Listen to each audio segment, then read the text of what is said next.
Welcome to the Vertical Go-to-Market Podcast, where you'll discover new opportunities to grow your business from 7 figures to 8 from the world's most successful agency and B2B SaaS executives. I'm your host, Corey Quinn. Let's jump into the show. Today, I'm joined by the CEO and founder of Testimonial Hero, Sam Shepler. Welcome, Sam. Thanks, Corey. It's great to be here. I'm super excited to have you here, my friend, and we're going to have a great conversation. I just know it. Could you share a little bit about yourself and Testimonial Hero with the audience? Absolutely. Great to be here. Sam Shepler, founder and CEO of Testimonial Hero. Testimonial Hero is a very niche, verticalized video agency. So we are a video agency, and we specialize in customer testimonial videos. And our main vertical that we focus on is B2B SaaS and technology, although we are, working on exploring a few other verticals. And, because we have been so focused on that, niche service of video testimonials, we've really gone deep in the ways that we actually, the different methods that we do that. So we have a number of service lines in relation to video testimonials. We have our fully remote video testimonial creation service, where we've really innovated a ton around how can, really delivering the world's best remote video testimonials that, don't actually even look like they're done remotely. That's kind of the magic of our remote testimonials, is we're trying to do them remote, but without compromising on quality. We also have our on-site, in-person filming video testimonial business unit, where we have a global network of videographers all over the world. And we are able to utilize that network to do the filming.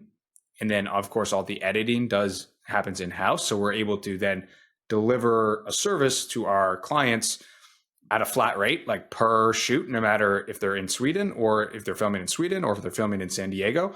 It's all flat rate, and clients really, really appreciate the simplicity of that, and also appreciate not having to pay for travel fees, which can be very expensive when you're flying crew around. We also have about 3 other ways that we do, customer testimonials, which, I'm not going to get into because those 2 are the main ones. But I think the point is, by really focusing on solving one problem, it seems like it might be a limited thing, but you can actually go super deep, and certainly way deeper than I thought when we started the business. So you've effectively specialized in 2 different ways. One, in who you serve, right? So you're focusing in on B2B SaaS or software, but you also specialized in the other way, which is in what you do. So you focused in on a specific type of service within the sort of the realm of marketing, if you will, for B2B SaaS, which is obviously the testimonials. And as a result of that, you found a great niche, and you've built a successful company. That's exactly right. And a lot of at least the initial impetus for this was things that I learned at my prior agency that I ran. I ran a more generalist video production agency where, from 2012 to 2016 with a couple of business partners. And this was like right after college, essentially. So we were just happy to have clients who were paying us. So we just did every type of video for every type of situation, at least at first, although we quickly realized, and for every type of industry. And we, by the end of that experience, we were able to get a small kind of acqui-hire of the company, actually. So it was kind of, still a good, base hit. But by the end of the experience, we realized, wow, we're not specializing in any vertical. We're not specializing in any product. And there's a lot of challenges that I'm sure that the audience hears a lot if they listen to the podcast around that lack of specialization from a, product and a vertical level. For one, on the vertical level, when you're always, on the marketing side, when you're trying to appeal to so many people, it's like the classic, you try to appeal to everyone and you appeal to no one, right? Whereas if you go after one vertical, you can really put your message into that coded language that every industry has, and speak to them in the lingo that they're used to speaking. For B2B software, our clients that we sell to, they care about, building trust and, creating pipeline so they can close deals faster. If we were specializing in patient testimonials for the medical device industry, we would not talk about, if we were specializing in patient testimonials for, hospitals around like treatment and care, we would not be talking about how you can close deals faster. We'd be talking about patient outcomes, and it would be completely different language, right? So I think it's very important, like just to, speaking to prospects in their own language is an instant turn on in terms of like, can this person, help me? Do they understand my problems? Like it instantly signals that, it's a good fit. And then on the product side, it's just really hard to scale and remove yourself as a founder if you're constantly reinventing the wheel on the service delivery, right? If you're doing a commercial one day and an animated video the next day and a testimonial, on the third day, like you kind of, I found myself always having to be pretty involved in a lot of projects. And that's, when I started Testimonial Hero, I kind of thought to myself, all right, like what is the, one of the most valuable services that we were selling at our other agency, at our old agency, and like from a like willingness to pay perspective, who was typically paying that? And, if I rank all those factors, then also cross rank them with how easy it is to fulfill, or if I could put a process behind this. That was basically how I got to video testimonials. Is I just thought about it, and it checked all those boxes, as well as a very important fourth box, which is, am I actually interested and excited about this? And I honestly really believe in the power of social proof, the power of video testimonials, and how they truly can be the most important marketing investment that you make in many cases. Like in addition to your website, I think you need a very good website, and you need good positioning, you need good messaging, and you need really good customer stories more often than not on video. So yeah, I'm a big believer in video testimonials, but for sure was also, thinking critically about, just thinking about like, is this valuable to a customer, and is this scalable from a, fulfillment perspective? Can I put a process behind this?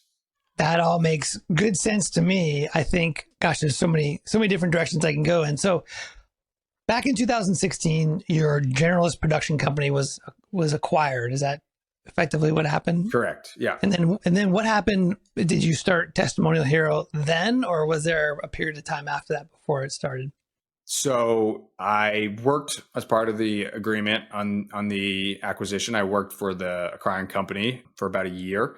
Actually left early on my contract with them because for a number of reasons, but I ultimately, like, I'm just not that good at being an employee, to be honest. So I think, yeah, we parted ways. And then I actually, at that point was like, I said, Corey, like I am tired of agencies. It's terrible business, tough, really hard.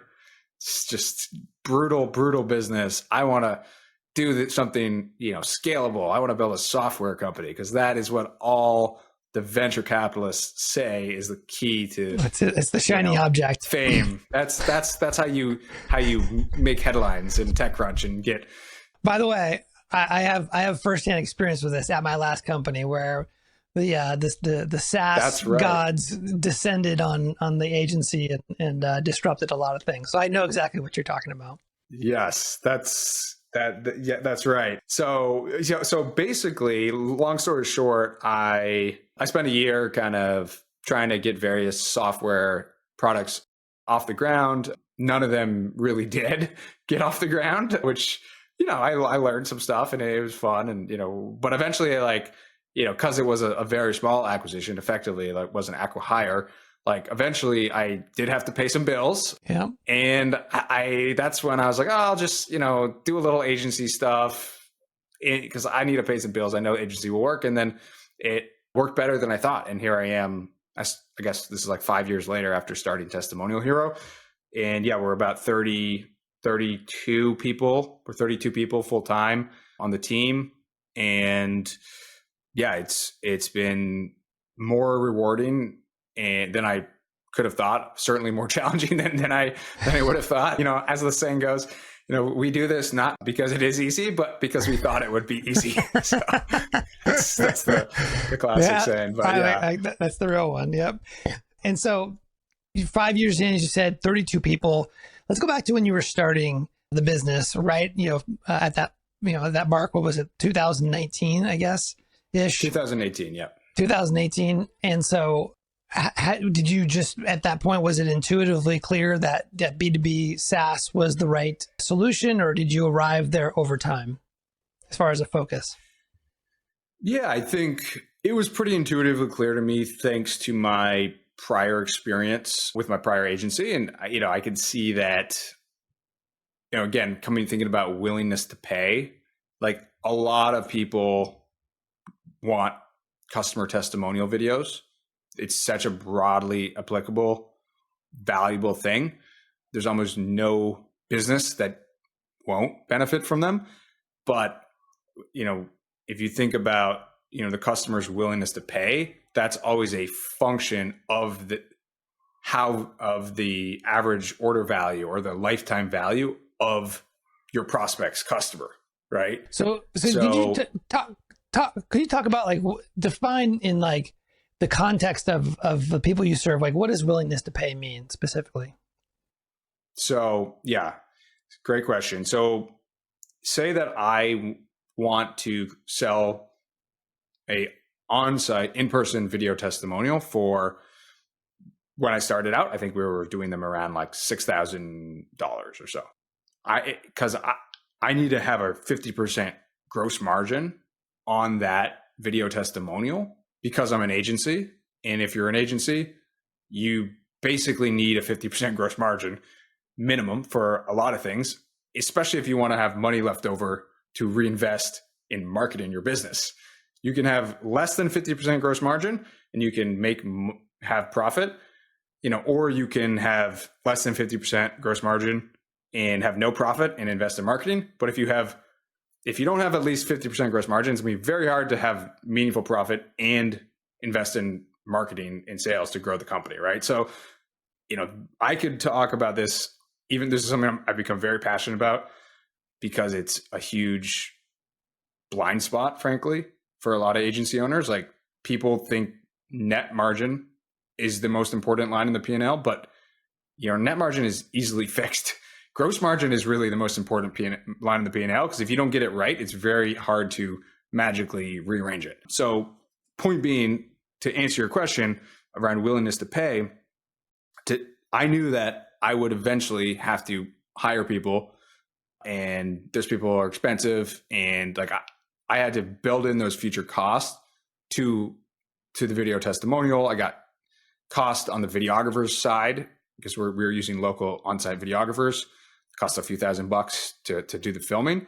So really, if I'm selling a video testimonial for $6,000, which is what we were doing initially, where since it's gone up, but it can't really cost me more than $3,000 to produce that or else my gross margin is not 50%, which is what I need to be. So basically, not a pizza shop or a local plumbing business might not spend $6,000 on a video testimonial, but B2B SaaS companies will, because their customers are worth, the right customers are worth hundreds of thousands of dollars to them. So that's kind of, where it comes back to willingness to pay, is just sometimes the same deliverable is worth more to better customers. That's right. And you also happen to have a cost structure that's relatively high for the type of product that you're creating. Correct. Yeah. That's exactly right. Very, very specialized, resources. So you were pretty clear early on as you were starting that it was going to be B2B SaaS. How did you begin to build the agency? How did you get new clients? How did you get the word out? What did that look like?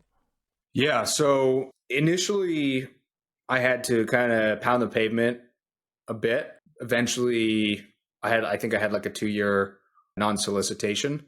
And then, after my non-solicitation, expired, I could basically accept, business from my network who I maybe had, previously worked with. So after, that expired, that that was great. Like that certainly helped. Right. So I really had like 1 year that I really had to like tough it out, because I took that 1 year to basically, screw around building software products erroneously. So, but yeah, I think, it was a lot of, just brute force, cold outreach, going direct to people, a little bit of Google ads, no blog posts. I don't think we wrote a single blog post until we were like almost to like $1 million in revenue is when we started, writing blog posts. It was, mostly a lot of cold email, a lot of, DMing people. And then the good thing is when you specialize in an industry and you do good work, you get a lot of referrals. It's very easy to refer someone, and people feel comfortable referring a specialist who specializes in a specific industry. And that helps a ton. Speaking of like verticalization, right? So yeah, I mean, word of mouth, referrals, and just going direct cold outreach, which by the way, missed the days when cold outreach and cold email was, not so prevalent, because obviously, everyone gets 1,000 cold sales emails a day because marketers ruin everything on a long enough time scale. That's just the truth. We definitely do. So yeah, but totally different landscape today. I cold email is still doable. It's just way harder, I think, than it was back then. But yeah, that's how we did it, and continued from there. So you've worked with some of the largest companies in B2B SaaS to date, right? HubSpot is one that comes to mind. It's a brand that I love, which I would consider to be a type of social proof, right? You focus on the testimonials and customer stories, but having sort of evidence that you've been able to solve the same problem. Let's say I'm a B2B software company, and I'm coming in and say, I need more social proof. I need more professionally developed testimonials. These guys have worked with HubSpot. If it's good enough for HubSpot, it's probably good enough for me. How was it before you were able to close those? Like, how did you get those big deals? Like, what led to your ability to work with these larger, big brands? Yeah, it's a good question. I'm trying to think back. I mean, HubSpot specifically was a referral.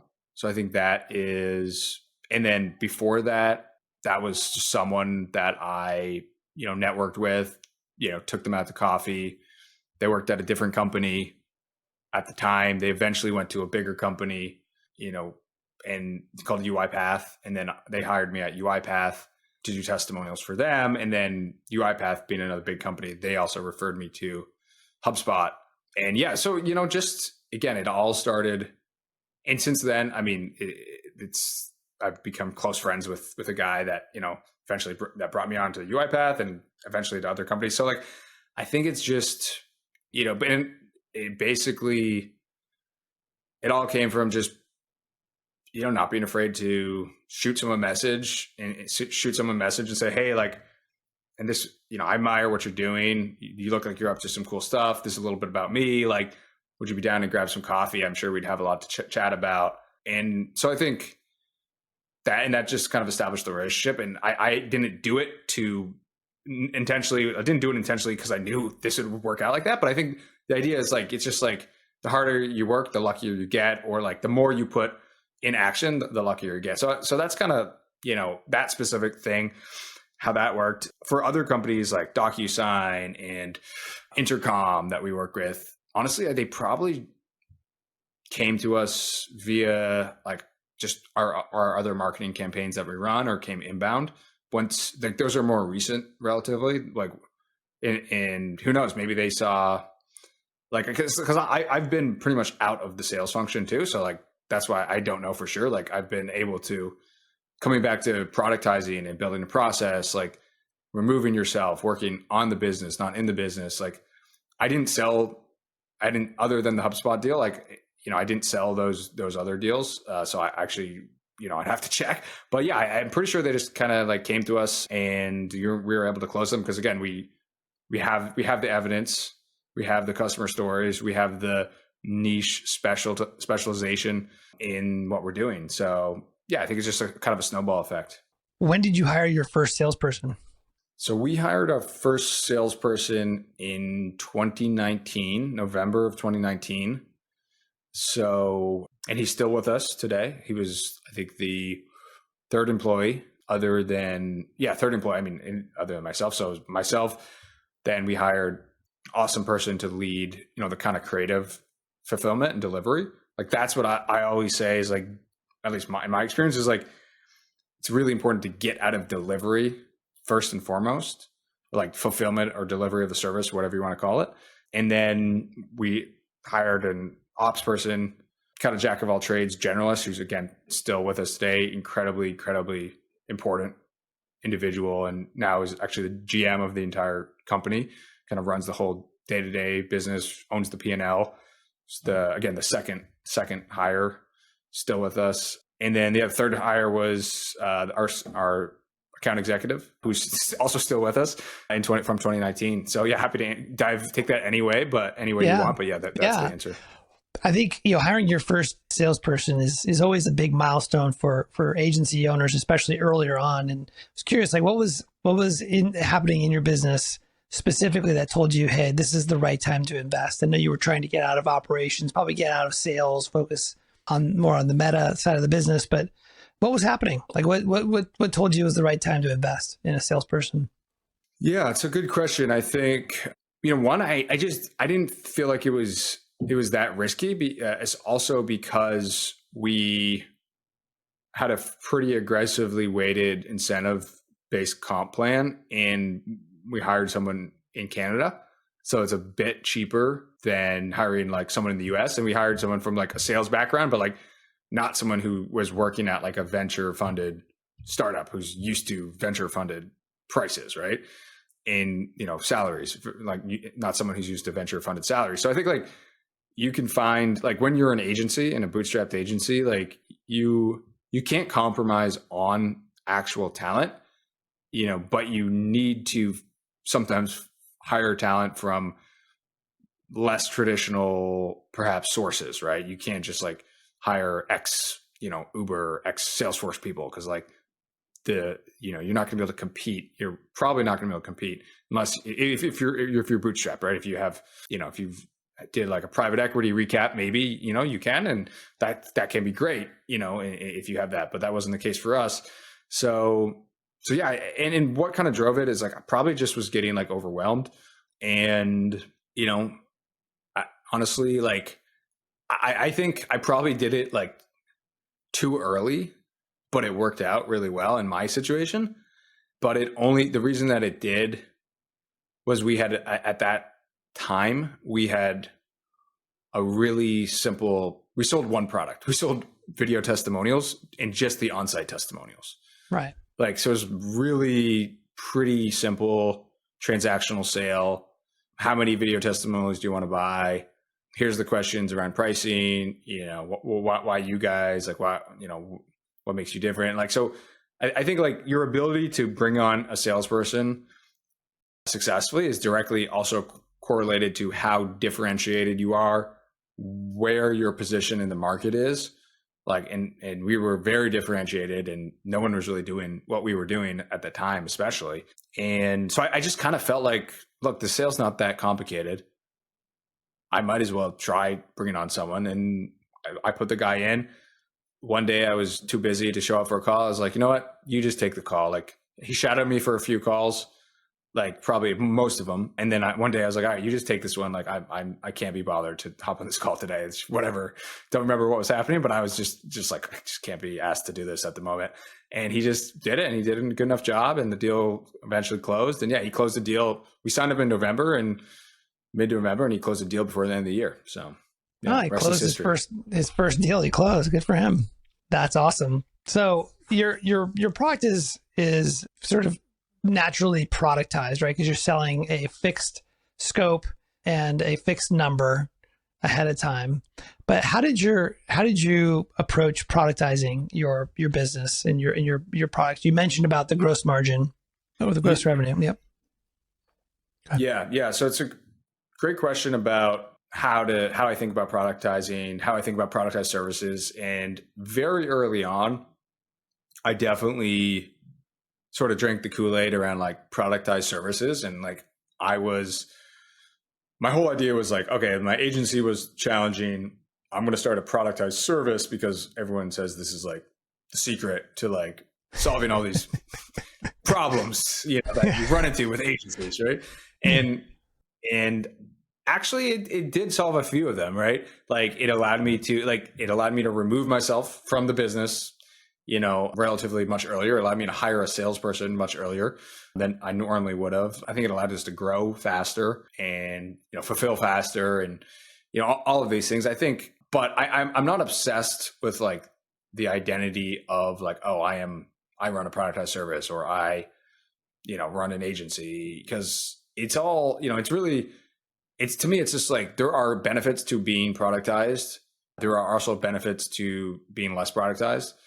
To win certain customers, you might have to be less productized, like to win those enterprise deals we were talking about. Like we definitely have to be less productized, but like they're huge deals. So I think it's ultimately like, it's just a strategic decision that changes during the life cycle of your agency. And I really think starting very productized can be a very good thing. It certainly worked for me. Then I think it can be natural to become a little less productized as you hit, more, maybe like, several $1 million in top line revenue, maybe mid 7 figures. Like the way, like we're still working on growing like from the low mid 7 figures to, 8 figures and beyond. And if you ask me today, I don't necessarily think the best way to do that is to remain super productized. Like I think you kind of have to maybe unproductize a little bit to kind of, increase your average order value once you're in that like mid 7 figures range. And then maybe, I don't know, but once you're past 8 figures, maybe you have to tighten it up again. And like operations become so important. You have to kind of reproductize a bit. So like, to me, it's always changing, and it's not like an on or off light switch. It's more just like a dimmers that you just move around depending on your strategic goals, what's important. Yeah. Agency owners, in 2024, do you want to finally escape founder-led sales? My book, Anyone, Not Everyone, gives you a unique solution to a big problem that digital agency owners face, serving too many types of clients. In my book, I guide you through my proven 5-step process, helping you to transform from a generalist to a vertical market specialist. The best part is the methods in this book are simple, authentic, and effective. It's been endorsed by well-known author Dr. Benjamin Hardy, legendary marketer Aaron Ross, positioning expert April Dunford, gifting expert John Rulin, as well as many leading agency owners and thought leaders. So whether you're a seasoned agency owner or just getting started out, my book, Anyone, Not Everyone, is your ultimate resource to unlock your agency's potential and scale revenue. The book launches in March, and the good news is that you can go to my website right now and sign up to be notified when it launches. You'll also get access to some early bonuses just by signing up to be notified today. Go to anyoneNotEveryone.com. That's anyoneNotEveryone.com. Now back to the show. Super interesting. And I want to shift the conversation a little bit to kind of dive into your point of view about social proof, because social proof has been around for a long time. I've heard you talk about on your podcast about this idea of social proof 1.0. We're sort of now in this social proof 2.0. Can you talk about like what social proof is just from a high level, and then what has changed in the world of providing social proof, let's say in the context of an agency? 100%. Yeah, it's a great question. It's something I'm very passionate about. So like, in terms of what is social proof, if you look at just the phrase in general, like proof is basically like evidence, and social relates to like your peers, people around you, so it's like basically social evidence or peer evidence that, people like you, use or have had success with, any service or company, right? So it's basically like the goal of social proof is to, increase, trust ultimately. And, no deals happen without trust. Like trust is the currency of, accounting may be the language of business, but like trust is the currency of business, and you need trust to accomplish anything. And so the change in from social proof 1.0, to Social Proof 2.0 is a lot, basically has to do just with that, buyers are becoming a lot more skeptical in general, and they need more social proof. When you move from a more high trust environment into a low trust environment, you need to offset that with a proportionate increase in social proof if you want to even just see the same results, right? So I think the other side of that is the way that, buyers buy in B2B has really changed a lot over the past couple of years. It used to be that buyers would talk to a sales rep and they would essentially have the mindset of like trust but verify. Like, you want to buy from an agency, or you want to buy from software, you go talk to the company, you're like, okay, great. Like, go through the sales process, whatever. And you kind of at the end, you're like, oh, well, like, this is good. Like, do you have some reference calls I can take? Or like, do you have some case studies? I just want to like, check my boxes here, like make sure this is all legit. So it's like very much like a trust but verify environment. Now, like the environment is like verify. Like we're not even going to talk to a sales rep in the beginning unless we think that like there's enough social proof that this isn't just going to be a waste of our time. So like the key takeaway here is like, if social proof is important and the way that buyers buy has changed, we as sellers and marketers need to also change the way we think about social proof and ascribe a lot more value to it and take it a lot more seriously. It's, it used to be a nice to have and kind of an afterthought. I would posit that in this environment, it is a need to have, especially with video, because essentially, most of communication is actually nonverbal. The vast majority of communication is, about 93%, studies disagree, but it's like 90-ish% of communication is actually nonverbal. And that's from tone of voice, body language, and also especially, facial expressions, right? That's just like the way that humans evolved from an evolutionary perspective. Like we as human beings need to be good at reading people's facial expressions. It's very hard to be a good liar, because people can tell when people are bullshitting you, on video or in person. But what are historically most testimonials? It's like a written case study or a little quote. That's, it's like people have finally realized like how much social proof can I actually ascribe to something if I'm not actually able to see the person talk. Like you don't get tone through text. So no matter how many emojis you put on. So I mean, you can maybe in a personal conversation, but like I've yet to see a case study that includes emojis. That would be something, right? But yeah, I think it's become so much more important. The buyer journey has changed. If you want to win deals at maximum rates, like you need that trust building, those assets, and video is not the only way to do it, but it is the best way to do it, because once you have video, you can also create all the downstream content. You can't create a video from a written case study. If you start with a written case study, say I'm going to create a written case study, that's great, but like you can't turn that into a great video testimonial that you can run on an ad or use to kick off a sales meeting, or right. So like the key, in my opinion, is video first social proof. Again, starting from a video first perspective, not video only, but starting with video, and then you can always create that downstream, content that you also want, maybe for your sales slides. You can do your pull quotes for your sales slides. You can do your social posts. You can do, if you want to do a written case study or a written customer story, you can do that as well. And then in terms of how agencies can best utilize it, it's really pretty straightforward. It's about aligning the video testimonials that you capture with your ideal buyer personas and addressing their actual questions, fears, and doubts that they have at that stage of the buyer journey. So when video testimonials and customer stories are done correctly, you have alignment with your true ICP, your true ideal customer profile, and the person who's featured in the video testimonial.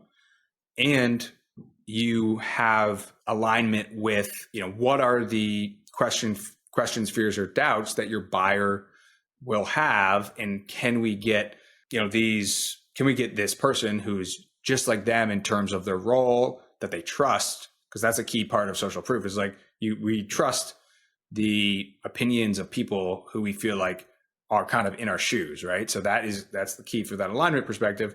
And then, basically just crushing any objections that your buyers might have, like from a way more credible source, which is your customer. Yeah. This is like one of my favorite topics. I think I'm with you. I mean, you built a business around it, so you're ahead of me on this. But I believe so wholeheartedly. I've seen it a lot, obviously, with the power of providing this social proof. And I love how you approach this idea of building social proof and testimonials around the questions, fears, and doubts. I've always talked to my clients and my teams around, like what you just said, using a testimonial or social proof to diffuse the objection before it ever comes up in the sales process, right? So I'll speak from my own experience at an agency running a marketing team to help drive more clients for the agency. We would spend a ton of focus and effort on getting the video asset done. But then once we got it done, we checked the box in the spreadsheet and then we went off and did something else. And it kind of never really fully was leveraged to the maximum. So let's look at it from, let's say, like an 80-20 perspective.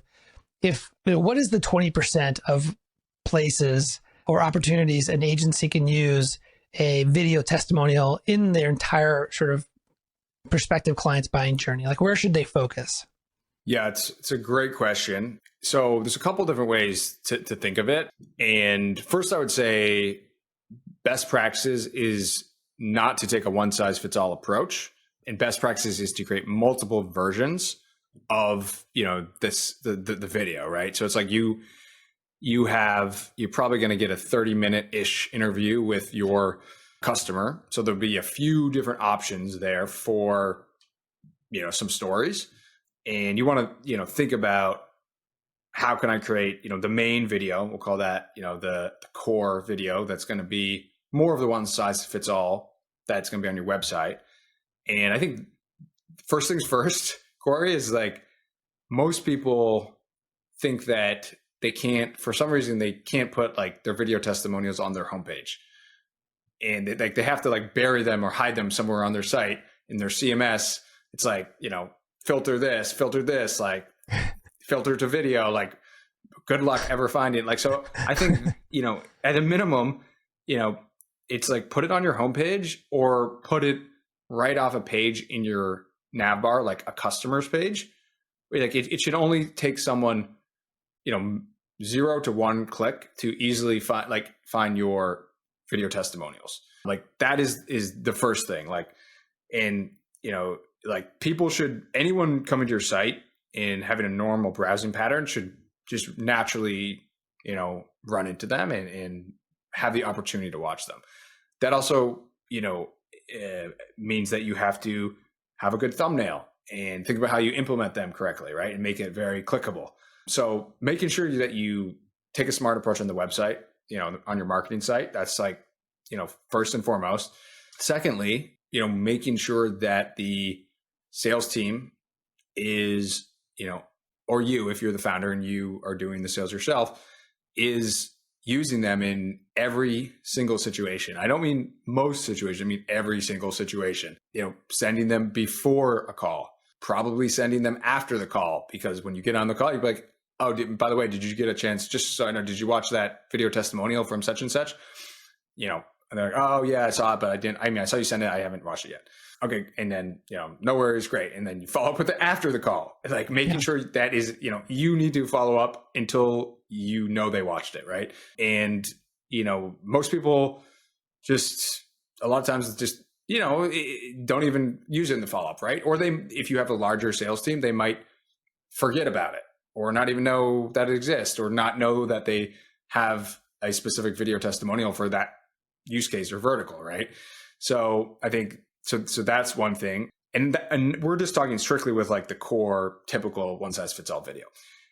Then from there, I would suggest making one objection crusher. We call it objection crusher, which is typically a shorter, if a core video is around 90 seconds on average, the objection crusher is closer to 60 seconds. And this is on, the number one objection that you have.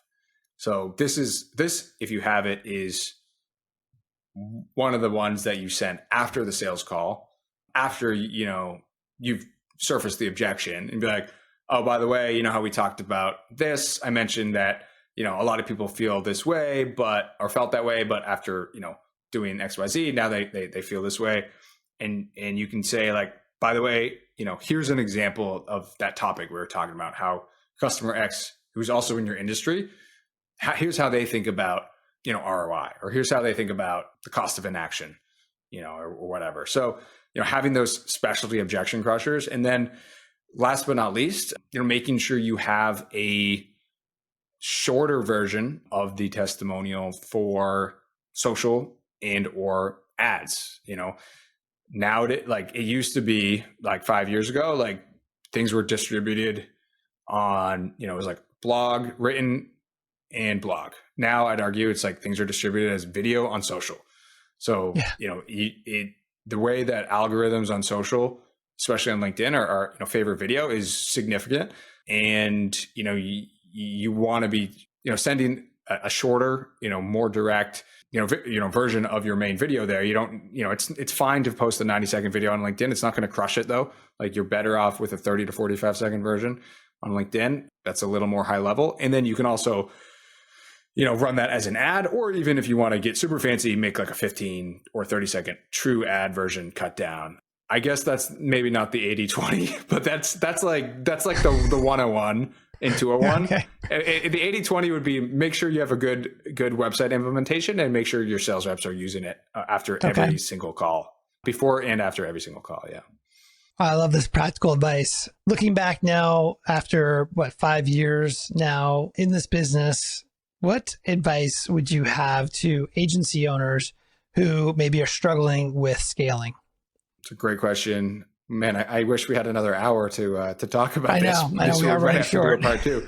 Yeah, this is something I'm passionate about. I share a lot of like agency thoughts on my Twitter, so if anyone wants to pick up this conversation after this, they can feel free to follow me there. It's just at Sam Shepler. My name is exactly how it's spelled. I think, the things that are really important and a lot of people mess up, or things that I wish I understood, earlier, because I've made all these mistakes, is, one, I think really understanding how important, gross margin is. And, in my opinion, and in a lot of people's opinion, gross margin is the most important line on your P&L. But if you ask people, oh, how's your gross margin? Like they'll they'll tell you what their net margin is, because they don't even think about gross margin, or don't even know what it is. Or again, early on, that's pretty common. So or they might not even know what it is, or they're calculating it wrong, and the reason that gross margin is so important is because, gross margin is really like truly how good your offer is as an agency. That's like your base unit economics, because on your net margin, you can move a lot of things around. Like there's a lot of things, like gun to your head, metaphorically speaking, that if you had to, you could cut on the OpEx side of the business, right? You could use a cheaper accounting firm. Like there's a lot of stuff that you could cut if you had to, but you're really stuck. Your gross margin, you can't just say, oh, I'm going to shave 10 points off my gross margin out of the blue. That's impossible. Like and if you don't have a good gross margin to start with, there's like this cascading waterfall effect that makes it impossible to, both invest in your business and grow it with sales and marketing and have profit left over. So I think it's like understanding, like every year I have a greater appreciation and obsessive focus on gross margin, And I thought it was important. I thought I knew how important it was like 3 years ago. And like now I'm just like, man, I had no idea. So I think that is super important. Especially as you are in the, couple $1 million in revenue and above, or you have ambitions to be that. Like if you are really happy running a boutique consultancy with you and 2 other people and you want to just do that, then maybe it's not as important. But if you're looking to scale, your agency and have the option to sell it one day, then it's extremely important. That's one of the biggest things that an acquirer will look at on your P&L is what's your gross margin? Yeah. Because if you don't have a good gross margin and they're going to, like, how are they going to reinvest in marketing? So it's like, and, be profitable. If you have a, 50% gross margin, there's enough margin left over to put 10, 20% more into sales and marketing and still have, OpEx and a little bit of profit, right? So yeah, very important. I would say also just the one thing that really, I wouldn't say like screwed us over, but like was a painful lesson to learn was how different for some businesses like cash basis and accrual accounting are. And I come from, a creative and video background. So it might be surprising to people that like, I'm like talking about accrual basis accounting and gross margin. And I'm like a creative, but like, that is actually like, those are the big unsexy lessons that you have to learn, if you want to get past a certain point, even if you come from a creative background and is like, you can't not understand like the business fundamentals. And, so I think, accrual for our business, doing a lot of projects and collecting cash up front, getting paid up front, and then like working against that project, anything in that situation where you're collecting cash in advance makes your accruals very different than your cash basis. So I would say like every agency should get on accrual, as soon as possible, like especially around like once you get around $1 million or so in revenue, but especially if you have some sort of inherent like mismatch in how you deliver the service and how you get paid, it's imperative that you get on accrual ASAP, because otherwise you're just flying blind essentially, and you have no real understanding of the actual performance of your business because your revenue is not being matched up with your expenses. Yes. And that is what accrual does, is it actually matches up on like the monthly basis, actually matches up your true revenue that you're able to recognize with your expenses. And that was a hard lesson that we had to learn, because we had our revenue recognition at one point in the business a couple of years ago. Like we, had and actually even sooner, like we really just finally solved a lot of these issues, actually this year, honestly. So like the, like almost in a lot of cases, like unless your revenue recognition is very simple, there's a high probability your revenue recognition is being done incorrectly in some way, shape, or fashion. And that is the key with accruals, like getting your revenue recognition right, like smoothing out some big expenses. That's important too. But like the real change is like usually comes around revenue recognition. So yeah, that's my answer, is like watch your gross margin and get really good accounting help, especially, and move to accrual before you need it, especially if you're in that sort of situation. And then I could go on, but I'll save it for episode 2. Let's definitely do that. You have a lot more to share in this regard, and unfortunately we have to cut it a little short here, but I want to first off thank you so much for coming on, Sam. Again, there's more to unpack here, so we need to schedule a follow-up.